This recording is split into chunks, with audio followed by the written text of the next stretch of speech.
Good morning, good afternoon, good evening, folks. Michael Zuber, one rental at a time, back with Jonathan Twomley. How you doing, sir? I'm doing great, Michael. How are you?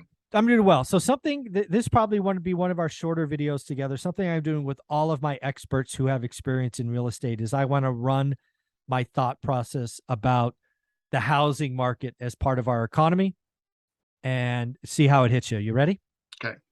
So the housing market in total makes up about between 14 and 15% of GDP, right? That is all the components, right?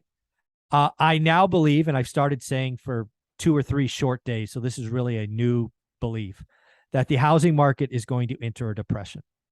You've heard me talk about transactions crashing, undoubtedly, but I believe it's now, if your job or your income is part of that 15% of GDP, it's going to feel like a depression.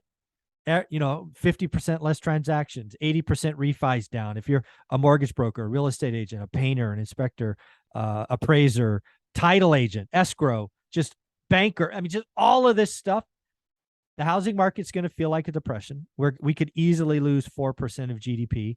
And that is going to pull the economy into a second half recession. So I think housing gets in a depression and our economy goes into a recession. How's that feel? How's that hit you? What you think? Yeah, I think, gosh, this is not like a wacky theory. Let's put it that way. Like, I think that there's something to it. If you have transactions really kind of falling off the table, like they seem to be now because of the rise in interest rates, that causes everybody to pull back, I think the ripple effects could be there. I think, it'll obviously be dependent on the market that you're in. Sure, right? Sure. Because we're still seeing places like, I was just reading this morning about how the market for high-end properties in expensive places like New York and Florida is still just cruising along. A lot of it's driven by foreign money, right? But still, that is not changing right now. So it really depends, I think, on where you are, and again, like sort of, is it starter homes, lower end stuff? Is it a lower end market, less affluent area, or more affluent area? I think these will affect things. But as a general proposition, yes, if you are dependent on especially the single family housing market, I think that you may be in for a few months of pain. I don't see it necessarily with multifamily because multifamily, like the projects take a lot longer to start, approve and start and build. And once they start them, they finish them. And, unless your financing gets yanked, but it probably won't happen. The bankers still feel pretty good about multifamily. Also, I hate to be that guy, but, you hear a lot of chatter, and I don't think there's any reason to disagree with it, that the harder it gets to buy a home, well, that means more renters, right? Oh, so for sure. For multifamily, if there's some pain in the single family housing market, then I think that you're going to just see the pressure on multifamily rents continue to rise. So if you're in multifamily, I think you won't necessarily see this happening to you. You won't be as affected. But I think for single family, this could be you could be in for a painful couple of months until the market resets at a new equilibrium, and people just go back to doing what they do. Yeah, I think it's going to be quarters, not months. And again, the beauty of all my experiences, I get to tie multiple threads together. So I think it's a really easy call, right? Rates doubled. We lost 18 million people that could potentially get a yes answer, now get a no answer. I believe the headlines in real estate have been negative since last Wednesday when NAR reported their June numbers. I think they get worse from here.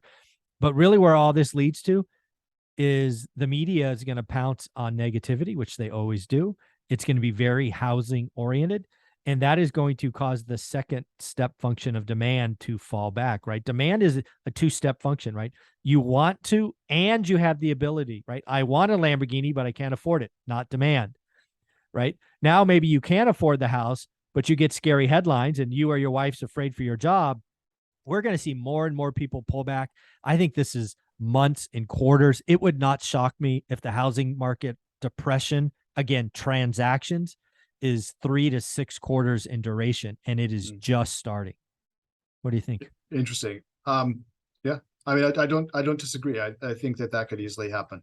Yeah. And again, these are cascading. These are stories. And again, what I want investors to realize, right? This is scary. This all sounds scary. If your income as a broker, mortgage broker, real estate agent, you better get a side hustle, get a skill up. Or if you're an investor, realize that bear markets, recessions are when the wealthy make moves. I read an article from Fortune, I think on Sunday or Monday, that says recessions are when the affluent become wealthy, right? Absolutely. Buy assets on sale, get terms, all of these things. So while these headlines are scary, I want you to open your eyes, prepare, right? Protect yourself, but prepare, do the work, make sure you get a great deal. My students are not doing good deals. Good deals left the building. We are only doing great deals. And more importantly, if we're lucky enough to be in a position to do 2 deals, Jonathan, our second deal has to be better than the first. It's kind of like dollar cost averaging. And if you can do 3, I want the third deal better than the second. You and I have no idea where the bottom is, but do the work, get great deals only. This is your opportunity. A lot of you told me over the years, Michael, you did a great job in the last recession. Well, I had confidence, commitment, and I took my shot. Don't get scared now. Do the work, build confidence. Let's go. I mean, listen, when Warren Buffett says that when things are scared, when you have recessions and people are scared, that's when you can buy, great assets at good prices and good assets at great prices. Exactly. Right. And because there are fewer bidders out there looking for the same thing. So, absolutely. Very cool, Jonathan. Well, thank you for that. Where would you like people to look you up and find you? Well, join my Facebook group, Multifamily Investment Community. All you got to do is search for us on Facebook, and you can answer a couple questions and join up. And if you are inclined to invest with me, please just Google Two Bridges Asset Management LLC, and you'll find our investor page, and you can sign up there. Yep. Do yourself a favor. If you're an accredited investor, go do that. You will see what conservative underwriting looks like. Compare it to these other nonsense deals that you get, because that's not conservative. Thanks, buddy. Thanks, Michael. See you soon.